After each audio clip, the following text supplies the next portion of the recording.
My fork pauses halfway to my mouth, holding sweet potato casserole, as my father's words break through the quiet rhythm of Thanksgiving dinner. You're nothing but a leech. It's time you leave this house. The casserole suddenly feels unfamiliar, unappetizing. The dining room falls into complete silence, so still that I hear the antique clock ticking in the living room. The same clock I paid to repair just last month. I glance at my mother, searching for a reaction, but Denise focuses on her plate, moving untouched green beans around with her fork. Across from me, my 17-year-old sister Tessa stares wide-eyed at her half-empty glass of water. The timing makes this moment sting. I spent the morning in the kitchen, basting the turkey, whipping potatoes, and baking 3 pies, while the others watched football. Only 20 minutes earlier, I had shared the news of my promotion at work. And now, with food I prepared still steaming on the table, my father declares me unwanted. The irony isn't lost on me. My name appears on the electric bill that powers these lights, on the water bill that fills the glasses on this table, on the grocery receipts for this meal, and on the insurance paperwork that covered my mother's doctor visit last week. Yet somehow I am the burden. 3 months ago, when Mom lost her job at the accounting firm, I stepped in without hesitation.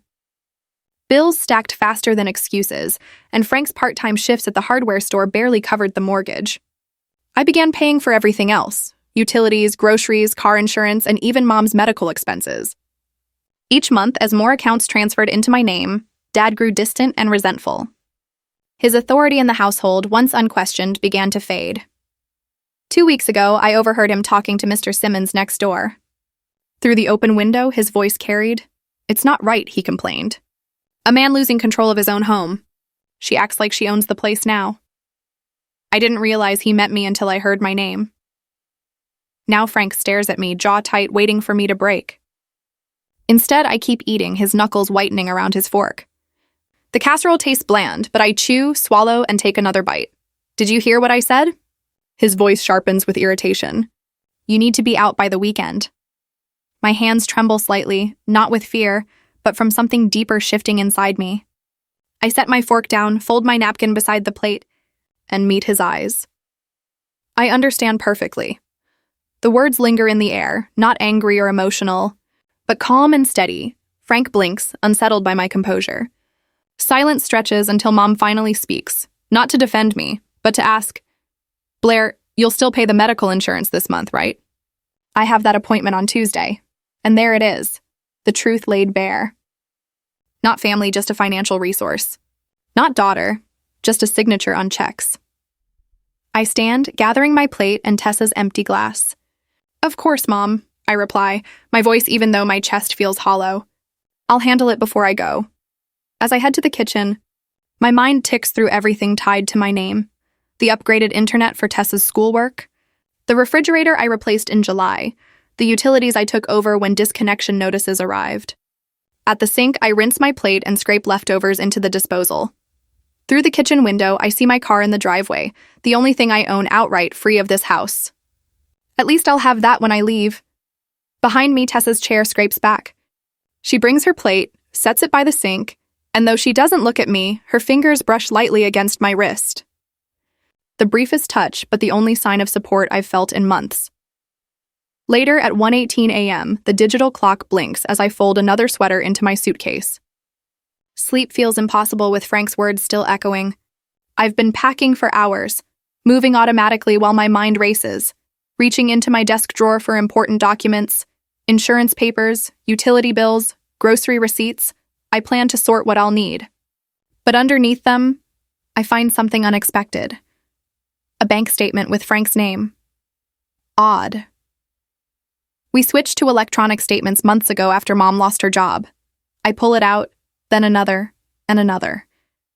A small stack spanning the last 3 months, all from an account I've never heard of.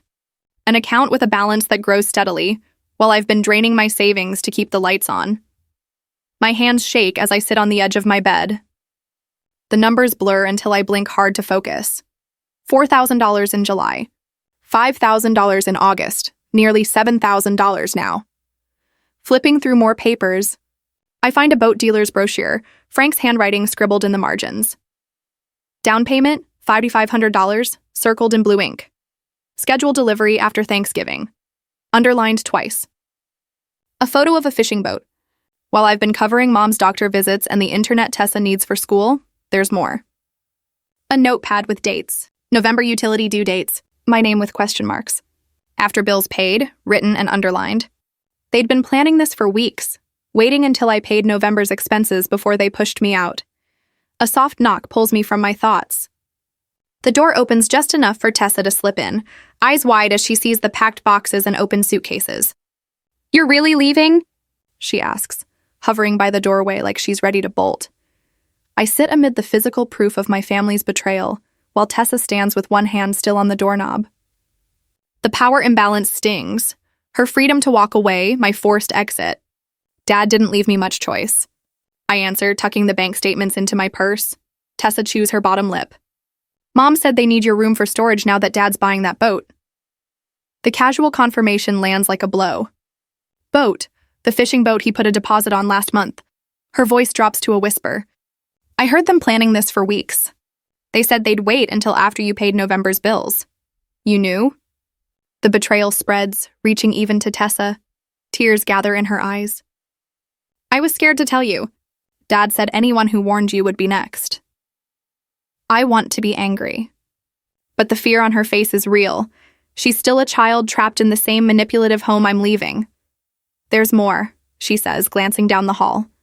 "Those medical appointments Mom's been having, the ones on your insurance? Last week she came home with her lips all puffy. She told Dad the doctor said she couldn't drink through a straw for 2 days. Tessa imitates Mom's distinctive eye roll. "It wasn't a checkup, Blair, it was fillers." The room tilts. "I've been eating ramen 3 times a week to stretch my budget while my mother gets cosmetic procedures on my insurance." I open my banking app and show Tessa the balance. $763.42. 3 months ago, I had over $9,000 saved. This is what's left after covering everything here. If I'd stayed even one more month, I'd have nothing, I tell her. Saying it out loud turns the situation concrete. I've been on the edge of financial ruin, pouring everything into a family that treats me like an ATM. "If you try to take any furniture, he'll report you for theft," Tessa says. "Even the stuff you bought." Of course he did. I look at the desk I bought when I started working from home, the bookshelf I assembled, the bedding I bought with my first paycheck. He also called the bank today to remove your name from the utility accounts. The time pressure is real. I need to secure housing, protect what's left of my savings, and separate my name from family accounts before they do more damage. I reach under my bed and pull out a shoebox. Inside are receipts for everything I bought for the house, organized, dated, with my credit card statements attached. The desk, the new refrigerator, Tessa's laptop, the living room carpet, even utility bills listing me as the account holder. A small victory in this sea of betrayal. Proof that I'm not imagining things, that I've been carrying this household while they plotted behind my back. Tessa watches me sort the receipts, her face unreadable. "Blair?" she asks finally. "Yes? What would you do in my place? If you had to choose between standing up for what's right and keeping the peace in the only home you have?" As I went through these receipts in the middle of the night, I faced that exact choice. Confront them and risk escalation and closure, or leave quietly and avoid confrontation. Both options are painful. What do you do when the people who should love you unconditionally only value what you provide? I look at my sister, caught in the same toxic environment I'm escaping, and realize there's no easy answer for either of us. 3 days later, while I'm on a lunch break from my part-time job, Aunt Phyllis's voice crackles through the phone. Each word lands like a slap. "Honestly, Blair, I never thought you'd abandon your parents when they needed you most." I grip the phone until my knuckles go white. 3 days since Thanksgiving, and Frank has already shaped the family story. Did Dad tell them he kicked you out? I ask, keeping my voice steady. "He said you left them high and dry after a little disagreement," she replies, judgment heavy in her tone. "They're organizing a family meeting at my house this weekend to discuss your behavior." Of course they are. A public forum where they steer the story. I say probably, and end the call before she can answer. After my shift, I go to my friend's place. I flop onto the edge of Drew's pull-out couch, my temporary bed for now. My whole life is packed into 4 rushed boxes and 2 suitcases stacked against the wall. Everything I couldn't fit sits in my car downstairs. 25 years reduced to what I could grab in 2 frantic hours while my parents were at church on Sunday. My phone buzzes again. Another text from a cousin who's heard I've broken Mom's heart. I don't open it. Constant notifications have become a new source of anxiety. Each alert makes my chest tighten, waiting to see which relative will lash out next. When Drew gets home from her shift at the hospital, she finds me seated cross-legged on the floor among paperwork. Operation Financial Freedom? Going well? She asks, dropping her bag. Almost done. I tap my pen on a notebook full of account numbers. I've canceled automatic utility payments, removed myself from their cell plan, and called to take my name off their internet account. What I don't say is how the customer service rep laughed when I told them I was voluntarily removing myself from responsibility for my parents' bills. Good, Drew says, settling beside me. Let them handle their own mess. The weight of starting over presses at my chest. My savings balance would make most financial advisors wince. 3 months of covering my family's bills left me with barely enough for a security deposit on my own place, much less first and last month's rent. You sure your roommate doesn't mind me crashing here? I ask. Max? He's thrilled to have you, she replies. The front door swings open and Max comes in, his big golden retriever running ahead. Blair, you have to meet the world's worst therapist. He works for treats, Max announces. He tosses a tennis ball across the apartment. Baxter bolts after it in a tangle of paws and a wagging tail. The dog returns and drops the slobbery ball in my lap, eyes pleading. He thinks you need this more than he does, Max says, oddly serious despite the silliness. Sometimes the best therapy has 4 legs and terrible breath. When Baxter nudges my hand with his wet nose, I laugh for the first time in days. The sound startles me. It almost doesn't feel like mine. 5 days after I left, I sit at Drew's kitchen table with my laptop open to job listings that might pay better. My current job covers basics but won't build the emergency fund I need to rebuild properly. My phone lights up with my mother's name. I almost let it go to voicemail, but something tells me to pick up. What have you done? Denise's voice is sharp and panicked. The power is out, the internet's down, and my insurance was declined at my appointment. I take a slow breath and feel an unexpected calm. I stopped paying for things that aren't my responsibility. But you can't just leave us like this. We're your family. The desperation in her voice might have once moved me. Now I hear manipulation under it. Family doesn't call a family member a leech at Thanksgiving dinner. I say, steady. Your father didn't mean it. Her tone softens, placating. You know how he gets. I do know. That's the problem. I end the call and set my phone down carefully, as if it might burn me. Later that evening, Drew leans over my shoulder while I create new passwords for email and bank accounts. I noticed some suspicious login attempts on your accounts, she says, pointing to security alerts. We should set up fraud alerts just to be safe. The contrast isn't lost on me.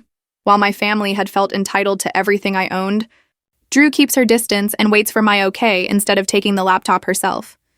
Good idea, I say. Thanks. That night I scroll through apartment listings within my budget. Mostly small studios, but they represent something I've never fully had, a space that's entirely mine, where no one can tell me I don't belong. I don't ask anyone's opinion about neighborhoods or worry about whether the kitchen can fit family gatherings. The choices are mine alone. The next morning I go to a local credit union and open an account in my name only. I transfer every penny from the account my parents know about. My phone pings, a text from Tessa. Mom looking for your banking info. Says she needs to check something. I haven't finished reading when my phone explodes with 6 missed calls from home in the past hour. At the same time, an email arrives, fraud alert. Password reset attempt on your banking app. I stare at the screen, anger rising. They're not just trying to guilt me into returning. They're trying to take what little I have left. A day later, the bank rep sounds concerned in a way that feels quietly validating. Miss Mitchell, we've blocked 3 password reset attempts from your parents' address in the last 24 hours. I grip the phone tighter while pacing the small spare bedroom that's become my temporary refuge. And you're sure they can't access anything? I ask, positive. We've flagged your account with enhanced security. Any changes will require in-person verification with photo ID. My chest relaxes a bit as I thank her and save her name in my documentation notebook. Methodical calls produce similar outcomes. Credit cards secured, utilities removed from my name, medical insurance accounts protected with added verification. The electric company rep sounded almost impressed. Smart move contacting us. Your mother tried to reinstate service in your name without authorization yesterday. Each confirmation feels like a brick in the barrier. I'm building between my former life and what comes next. Not a wall of rage, though that simmers below, but a protective structure, practical and wholly my own. Drew appears in the doorway with a steaming mug. Tea with honey. Thought you could use it after all those calls? I take it gratefully, wrapping my hands around the warmth. Last one done. Nobody can access or change anything without my approval now, I say. Drew nods. How does it feel? Before I can answer, there's a thunderous pounding on the apartment door. The tea spills over my hand as Drew and I exchange a quick glance. Then comes my father's voice through the door. Blair, open this door now. Drew gestures for me to stay still, but I'm already moving forward. This moment has been inevitable since the day I left. The pounding grows louder as I approach, each thud hitting like a weight in my chest. Through the peephole, I see my father's face, flushed with anger. I've seen this expression turned on strangers before. Now it's on me. I know you're in there. His fist slammed the doorframe so hard it rattles. You think you can just abandon your family and ruin our lives? Across the hall, Mrs. Perkins, the elderly neighbor who once baked cookies for Drew, steps out in alarm. Her eyes widen at the sight of my father shouting. Young man, she says with trembling firmness, I've already called security. He turns toward her sharply. Stay out of this. It's between me and my daughter. Your behavior becomes my business when it disturbs everyone here, she replies. Clutching her robe tighter, my father faces the door again, his voice low and threatening. Blair, if you don't open this door, I'll... His words turn into action as he kicks hard enough to crack the wood around the lock. Mrs. Perkins gasps and retreats inside. My hands shake as I dial 911, speaking quietly to the dispatcher while he keeps pounding. Then I hear the elevator ding, followed by heavy steps. Sir? Step away from the door immediately. The firm voice of a security guard cuts through his shouting. This is my daughter's place. I have every right. You have no right to damage property or disturb residents. The police are on their way. Moments later, sirens sound outside. I watch through the peephole as officers cuff my father and lead him away, still shouting that I'm the one destroying the family. When Officer Rodriguez returns to take my statement, I recount everything calmly, his financial manipulation, the unauthorized attempts to access my accounts, and today's outburst, just as I've documented it before. Would you like to press charges for the attempted break-in? He asks. Drew comes back from speaking with management about the broken door. I answer firmly, yes, and I'd also like a restraining order. Later, as I watch the police car pull away with my father inside, I wonder, was this too harsh or was it finally the step I needed to protect myself? Drew squeezes my shoulder. Max is bringing security cameras for the entrance. We'll set them up tonight. I nod, grateful for support that comes without demand. My phone buzzes. It's Tessa. Mom took your laptop and camera. She said they're collateral for what you owe. The message hits me like a stone. More theft to add to the years of manipulation. I quickly reply. Do you know where she took them? Tessa responds almost immediately. Heard her on the phone with Parkway Pawn. Got $300 for both. I show Drew the text, anger rising again. Those were worth over $2,000. Do you have the receipts? Serial numbers? She asks. I nod. I've kept everything carefully documented. An hour later, Officer Williams reviews my receipts and records the serial numbers. Pawning someone else's property is a crime, she explains, calm but direct. We'll contact the shop and recover your items. For the first time, the system that often felt against me now works in my favor. The shift feels almost unreal. That evening, calls pour in from relatives I haven't spoken to in months. Aunt Sarah's voice comes through first. Blair? I heard about Frank's arrest. I'm so sorry, we had no idea things were this serious. The neighbors' accounts of his outburst are spreading, breaking through the narrative my parents had controlled for so long. As Max installs the security camera above Drew's door, another text arrives from my mother. I had to pawn your laptop and camera to pay the electric bill you left us with. Parkway Pawn on 4th Street. You owe me $300 plus interest. I hand the phone to Drew, my jaw tight. She reads it and shakes her head in disbelief. She hands it back and mutters that the delusion is almost impressive. I save the message as proof. Not angry at her nerve, but furious at how long I let myself believe I deserved that treatment. The anger settles into resolve as I finish mounting the camera that will record any future attempts to breach the boundaries I've set. This time, I'm the one watching. My phone vibrates on the coffee table. My mother's name lights up the screen. I've been waiting for this call. It's been 3 days since I filed the police report for my stolen laptop and camera, and finally they're ready to talk. Blair? Her voice quivers slightly. I've been thinking about everything, and I want to propose a compromise. I stay silent, letting the pause hang between us. From the other room, the TV plays that same weekday game show that used to fill our living room at this hour. If you drop that ridiculous theft report, you can come back home. She clears her throat. We'll let you keep living here, of course. Your room is exactly as you left it. Her words sound rehearsed. I picture Dad hovering close, approving every line. She goes on when I don't answer. And Blair, I think we should talk about your state of mind lately. Frank and I worry you might be having some kind of breakdown. Our friends and family would understand that better than what you're claiming happened. The threat lands clear. Drop the charges or be labeled unstable. I breathe slowly. I've kept copies of every bill I've paid for 6 months. My voice even, I say, I have bank statements showing transfers to your account. I have texts asking me to pay for cosmetic procedures you called medical necessities. I pause. Would you like me to present all of that as evidence? The silence on the line answers for her. The next morning, Officer Williams follows my car to my parents' house. Her cruiser parked in the driveway sends a message to the neighbors who've heard my father's versions of events. Curtains twitch as we approach. Mom opens the door, her smile faltering when she sees the officer. Mrs. Mitchell, Officer Williams says, I'm here to accompany Blair while she collects her remaining belongings. Inside, the house feels smaller than I remembered. Mom hovers as I walk straight to my bedroom, Officer Williams close behind.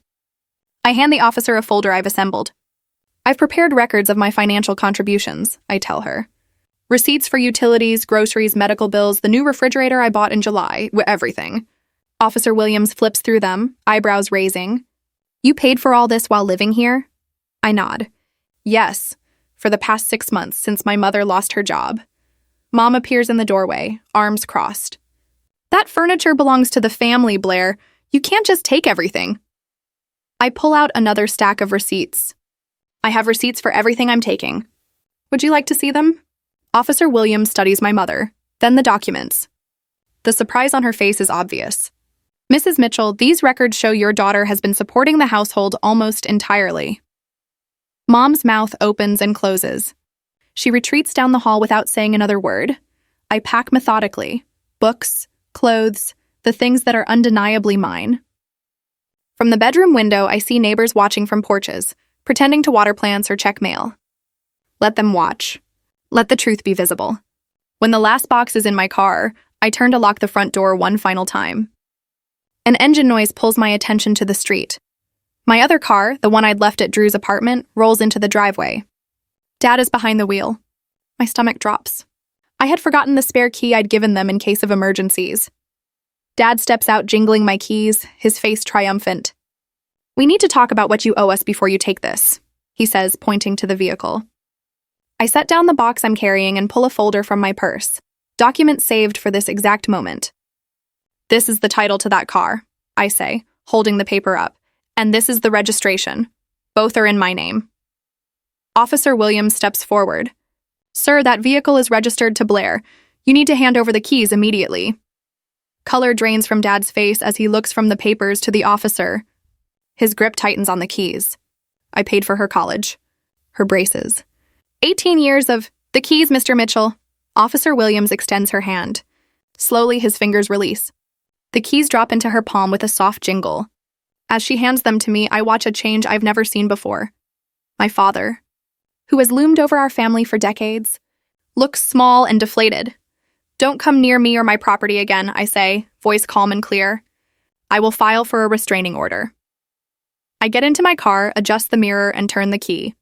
As I pull away, neighbors remain on their lawns, witnesses to the closing scene of our family drama. Mrs. Henderson from next door no longer pretends to check her mailbox. She stands on her lawn with her phone, likely already spreading the story. In my rearview mirror, I see Tessa in the doorway, one foot still in the house, her hand raised in a tentative wave. Her face shows sorrow and something else. Perhaps admiration for a strength she hasn't yet found for herself. 3 blocks down, my phone buzzes. Tessa. They're blaming me now. What do I do? The light ahead turns red. I press the brake and watch the typing dots appear and vanish as she types another message. My sister, the one innocent in all this, now stands where I once did, feeling the weight of our parents' manipulation. The light changes to green, but I sit for a moment, cars honking behind me, thinking about what comes next. Sunlight filters through the gauzy curtains I chose, painting warm patterns across my apartment's hardwood floors. 3 months have passed since I left my parents' house with Officer Williams' card tucked into my wallet. The difference between then and now still surprises me. I run my fingers across the edge of my desk, where neatly stacked bills are arranged like a deck of cards. Electricity, water, internet, renter's insurance, each one in my name, each one within my budget. No hidden emergencies from anyone else lie among these envelopes. Beside them, my bank statement rests open, showing numbers that grow modestly but steadily every month. The emergency fund I once drained to support my family is gradually being restored. My goal is 6 months of security. I've already saved 2. The quiet relief of making choices without having to justify them still feels new. Just last weekend, I painted an accent wall a rich teal without asking permission or hearing how I'd regret it later. Even the freedom to make small choices feels significant. A year later, my apartment carries the warm hum of conversation and laughter. I place a golden brown turkey on my dining table, smaller than last year's but perfectly cooked. Hosting Thanksgiving is not without irony. Can I help with anything? Tessa asks, lingering near the counter. My sister seems different now, taller somehow, though her height hasn't changed. Maybe it's the confidence she's finding away from our parents. Your company is more than enough, I tell her easily. Such a contrast from the days I measured my worth by tallying what I could provide.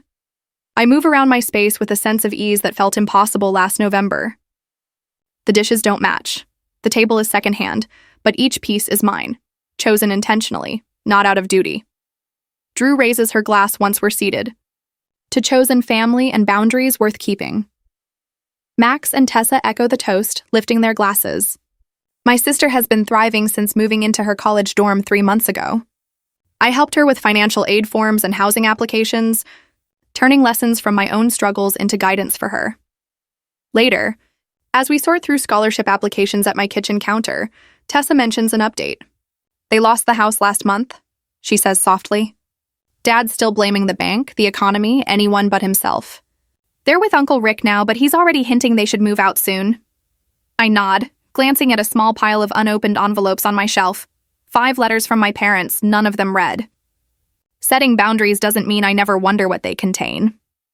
They still blame you, Tessa continues, her pen tapping against the form. But really, they're just dealing with what was always going to happen. Your money only delayed it. I help her highlight a section on the housing application, my mind turning over choices and consequences. As I support Tessa in building her independence, I sometimes question whether I should answer my parents' attempts to reconnect. Is keeping total distance truly the healthiest option when family has caused so much harm, or can there be value in allowing limited contact on my own terms? What would you do if those who failed to protect you wanted a place in your life after you finally found peace without them?